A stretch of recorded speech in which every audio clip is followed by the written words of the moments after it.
Hello everyone! Today, I'm going to show you how to get a refund on Glovo.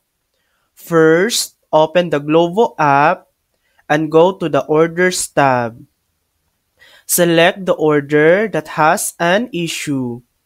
Then tap Help or Report a problem. You'll see different options such as missing items, wrong order, or delivery issues. Choose the one that best matches your situation. Now, here's something important to remember. Glovo connects your order to a courier, and the courier makes the purchase in your name. This means you are the final purchaser. So, most complaints or returns must be made directly to the restaurant or shop where the item came from.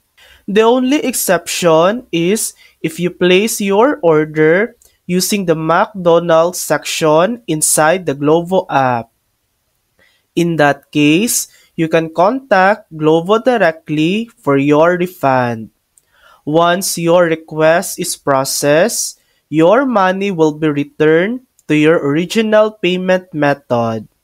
And that's it. That's how to get a refund on Glovo. Thanks for watching. If this video helped you, please like and subscribe for more helpful tutorials.